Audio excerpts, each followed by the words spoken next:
ഇറാന്റെ രാഷ്ട്രീയ ആകാശത്ത് വീണ്ടും കരിനിഴൽ വീണിരിക്കുകയാണ്. ടെഹ്റാനിലെ തെരുവുകളിൽ നിന്ന് യൂറോപ്യൻ പാർലമെന്റിന്റെ ഹൃദയഭാഗത്തേക്ക് വരെ മുഴങ്ങിക്കേൾക്കുന്ന ഒരേയൊരു മുദ്രാവാക്യമാണ് ഇറാൻ സ്വതന്ത്രമാകും. പതിറ്റാണ്ടുകളായി ഇറാനെ ഭരിക്കുന്ന മത നേതൃത്വത്തിനെതിരെ രാജ്യം ഇതുവരെ കണ്ടിട്ടില്ലാത്ത വിധം ആഞ്ഞടിച്ച പ്രതിഷേധങ്ങളെ ക്രൂരമായി അടിച്ചമർത്തുന്ന സാഹചര്യത്തിലാണ് അന്താരാഷ്ട്ര ലോകം നിർണായകമായ നിലപാടുകളുമായി രംഗത്തെത്തുന്നത്. യൂറോപ്യൻ യൂണിയൻ ഇറാനെതിരെ ഏറ്റവും കടുത്ത നടപടികൾ പ്രഖ്യാപിക്കുമ്പോൾ മറുവശത്ത് അമേരിക്കൻ പ്രസിഡന്റ് ഡൊണാൾഡ് ട്രംപിന്റെ മാറിക്കൊണ്ടിരിക്കുന്ന നിലപാടുകൾ പശ്ചിമേഷ്യൻ രാഷ്ട്രീയത്തെ അതീവ സങ്കീർണമായ ഒരു വഴിത്തിരിവിൽ എത്തിച്ചിരിക്കുന്നു. യൂറോപ്യൻ പാർലമെന്റ് പ്രസിഡന്റ് റോബർട്ട് മെറ്റ്സോളയുടെ വാക്കുകൾ ഇറാനിലെ ഭരണകൂടത്തിന് നൽകുന്ന മുന്നറിയിപ്പ് വ്യക്തമാണ്. ഇറാൻ സ്വതന്ത്രമാകണമെന്നും ഇറാനിലെ ജനങ്ങളുടെ പോരാട്ടത്തിനൊപ്പം യൂറോപ്പ് അടിയുറച്ച് നിൽക്കുന്നുവെന്നും അവർ പ്രഖ്യാപിച്ചു. വെറുമൊരു പിന്തുണ എന്നതിലുപരി ഇറാനിലെ ഇസ്ലാമിക് റവല്യൂഷണറി ഗാർഡ് കോർപ്സിനെ ഒരു ഭീകര സംഘടനയായി പ്രഖ്യാപിക്കാനുള്ള യൂറോപ്യൻ യൂണിയന്റെ നീക്കം വലിയ ചലനങ്ങളാണ് സൃഷ്ടിക്കുന്നത്. ഒരു രാജ്യത്തിന്റെ ഔദ്യോഗിക സൈന്യത്തിന്റെ ഭാഗമായ ഒരു വിഭാഗത്തെ ഭീകര സംഘടനയായി മുദ്രകുത്തുന്നത് അന്താരാഷ്ട്ര നയതന്ത്രത്തിൽ വളരെ വിരളമായ കാര്യമാണ്. ഇറാനിലെ അടിച്ചമർത്തലുകൾക്ക് നേതൃത്വം നൽകുന്നതും പ്രതിഷേധക്കാരെ തുറുങ്കിലടയ്ക്കുന്നതും IRGC ആണെന്ന ബോധ്യമാണ് യൂറോപ്പിനെ ഇത്തരമൊരു കടുത്ത തീരുമാനത്തിലേക്ക് നയിച്ചത്. ആശയവിനിമയ മാർഗങ്ങൾ വിച്ഛേദിക്കപ്പെട്ടാലും നിങ്ങളുടെ ശബ്ദം ഞങ്ങൾ കേൾക്കുന്നുണ്ട്, ഇരുട്ട് പരന്നാലും ഞങ്ങൾ നിങ്ങളെ കാണുന്നുണ്ട്, നിങ്ങൾ ഒറ്റയ്ക്കല്ല എന്ന മെറ്റ്സോളയുടെ സന്ദേശം ഇറാനിലെ വിപ്ലവകാരികൾക്ക് വലിയൊരു ഊർജ്ജമാണ് പകരുന്നത്. യൂറോപ്പ് തങ്ങളുടെ നിലപാടുകൾ കടുപ്പിക്കുമ്പോൾ US പ്രസിഡന്റ് ഡൊണാൾഡ് ട്രംപ് പതിവ് പോലെ അപ്രവചനീയമായ ചില നീക്കങ്ങളാണ് നടത്തുന്നത്. ഏതാനും ദിവസങ്ങൾക്ക് മുമ്പ് ഇറാന്റെ ആണവ കേന്ദ്രങ്ങൾ ആക്രമിക്കുമെന്നും ഭരണകൂടത്തെ തുടച്ചു നീക്കുമെന്നും ഭീഷണിപ്പെടുത്തിയ ട്രംപ് ഇപ്പോൾ ചർച്ചകൾക്ക് തയ്യാറാണെന്ന സൂചന നൽകുന്നു. സ്വിറ്റ്സർലൻഡിലെ ദാവോസിൽ നടന്ന വേൾഡ് ഇക്കണോമിക് ഫോറത്തിൽ തന്റെ പുതിയ ബോർഡ് ഓഫ് പീസ്, അതായത് സമാധാന സമിതി അവതരിപ്പിച്ചുകൊണ്ട് ഇറാൻ ചർച്ചകൾക്ക് ആഗ്രഹിക്കുന്നുവെന്നും തങ്ങൾ അതിന് തയ്യാറാണെന്നുമാണ് ട്രംപ് പ്രസ്താവിച്ചത്. ഈ മാറ്റം ആഗോള രാഷ്ട്രീയ നിരീക്ഷകരെ അത്ഭുതപ്പെടുത്തുന്നുണ്ട്. വധശിക്ഷയ്ക്ക് വിധിക്കപ്പെട്ട 800ഓളം പ്രതിഷേധക്കാരുടെ ശിക്ഷ ഇറാൻ താൽക്കാലികമായി നിർത്തിവെച്ചുവെന്ന ഉറപ്പിന്റെ അടിസ്ഥാനത്തിലാണ് താൻ സൈനിക നടപടികളിൽ നിന്ന് പിന്മാറുന്നതെന്നാണ് ട്രംപിന്റെ വാദം.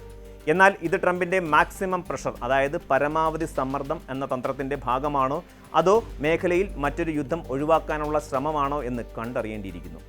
ഇസ്രായേൽ ഹമാസ് വെടിനിർത്തലിന് വഴിയൊരുക്കിയത് തന്റെ കർശന നിലപാടുകളാണെന്ന് അവകാശപ്പെടുന്ന ട്രംപ് സമാധാന ചർച്ചകളെയും സമ്മർദ്ദ തന്ത്രങ്ങളെയും ഒരേപോലെ ഉപയോഗിക്കാനാണ് ശ്രമിക്കുന്നത്. 2025 ഡിസംബർ അവസാനം മുതൽ ഇറാനിൽ ആരംഭിച്ച് ജനുവരി വരെ നീണ്ടു നിൽക്കുന്ന പ്രതിഷേധങ്ങൾ ഇറാൻ ചരിത്രത്തിൽ തന്നെ ഏറ്റവും വലിയ ജനകീയ പ്രക്ഷോഭങ്ങളിലൊന്നാണ്. സാമ്പത്തിക തകർച്ചയിൽ തുടങ്ങി ഭരണമാറ്റം എന്ന ലക്ഷ്യത്തിലേക്ക് വളർന്ന ഈ പ്രക്ഷോഭത്തെ ഇറാൻ ഭരണകൂടം നേരിട്ടത് തോക്കുകൾ കൊണ്ടായിരുന്നു. 10,000-ഓളം പേർ കൊല്ലപ്പെട്ടതായും 20,000-ലധികം പേർ തടവിലാക്കപ്പെട്ടതായും മനുഷ്യാവകാശ സംഘടനകൾ റിപ്പോർട്ട് ചെയ്യുന്നു. പ്രതിഷേധം അടിച്ചമർത്താൻ ഭരണകൂടം ഇന്റർനെറ്റ് പൂർണ്ണമായും വിച്ഛേദിക്കുകയും വാർത്താവിനിമയ മാർഗങ്ങൾ തടയുകയും ചെയ്തു. എന്നാൽ ഡിജിറ്റൽ ഇരുട്ടിന് പിന്നിൽ നടന്ന ക്രൂരതകൾ ലോകം അറിയുന്നുണ്ടെന്ന് യൂറോപ്യൻ യൂണിയൻ ഉറച്ചു പറയുന്നു. സമാധാനപരമായി പ്രതിഷേധിക്കുന്നവരെ കൊന്നൊടുക്കുന്നത് അവസാനിപ്പിക്കുക, രാഷ്ട്രീയ തടവുകാരെ മോചിപ്പിക്കുക, IRGCയെ ഭീകര സംഘടനയായി പ്രഖ്യാപിച്ച് ഉത്തരവാദികളെ ശിക്ഷിക്കുക എന്നിവയാണ് യൂറോപ്പിന്റെ പ്രധാന ആവശ്യങ്ങൾ. ഇറാൻ വിഷയം ഇപ്പോൾ ഒരു ആഗോള ചതുരംഗക്കളമായി മാറിയിരിക്കുകയാണ്. ഒരു വശത്ത് മനുഷ്യാവകാശങ്ങൾക്കായി നിലകൊള്ളുന്ന യൂറോപ്പ്, മറുവശത്ത് ചർച്ചകളും ഭീഷണികളും ഒരേപോലെ പയറ്റുന്ന അമേരിക്ക. ഇറാനിലെ ജനതയെ സംബന്ധിച്ചിടത്തോളം ഈ അന്താരാഷ്ട്ര പിന്തുണകൾ വലിയ പ്രതീക്ഷയാണ്. എന്നാൽ ഇറാൻ ഭരണകൂടം ഇതിനെയെല്ലാം വിദേശ ഇടപെടലായി ചിത്രീകരിക്കാനാണ് ശ്രമിക്കുന്നത്.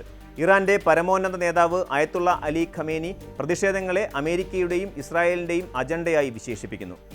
ഗ്രീൻലാൻഡ് വാങ്ങാനുള്ള ട്രംപിന്റെ നീക്കങ്ങളും റഷ്യയുമായുള്ള അദ്ദേഹത്തിന്റെ ബന്ധവും ഇതിനിടയിൽ യൂറോപ്പിനും അമേരിക്കയ്ക്കും ഇടയിലുള്ള ബന്ധത്തിൽ വിള്ളലുകൾ വീഴ്ത്തുന്നുണ്ട്. ഈ അന്താരാഷ്ട്ര അസ്ഥിരത ഇറാൻ എങ്ങനെ മുതലെടുക്കും എന്നത് നിർണായകമാണ്. എങ്കിലും IRGCക്കെതിരായ നീക്കം നടപ്പിലായാൽ അത് ഇറാന്റെ സാമ്പത്തിക സൈനിക മേഖലകളെ തളർത്തുമെന്നതിൽ തർക്കമില്ല. ഇറാൻ എങ്ങോട്ടാണ് നീങ്ങുന്നത് എന്നത് ലോകം ഉറ്റുനോക്കുന്ന ചോദ്യമാണ്. പുറമേ നിന്ന് നോക്കുമ്പോൾ പ്രതിഷേധങ്ങൾ അടിച്ചമർത്തപ്പെട്ടതായി തോന്നാമെങ്കിലും ജനങ്ങളുടെ ഉള്ളിലെ കനൽ കെട്ടുപോയിട്ടില്ല. സാമ്പത്തിക പ്രതിസന്ധിയും പരിമിതമായ സ്വാതന്ത്ര്യവും ജനങ്ങളെ വീണ്ടും തെരുവിലിറങ്ങാൻ പ്രേരിപ്പിക്കും. യൂറോപ്യൻ യൂണിയന്റെ പുതിയ നിലപാടുകൾ ഇറാൻ ഭരണകൂടത്തിന് മേൽ വലിയ നയതന്ത്ര സമ്മർദ്ദം ചെലുത്തുന്നുണ്ട്.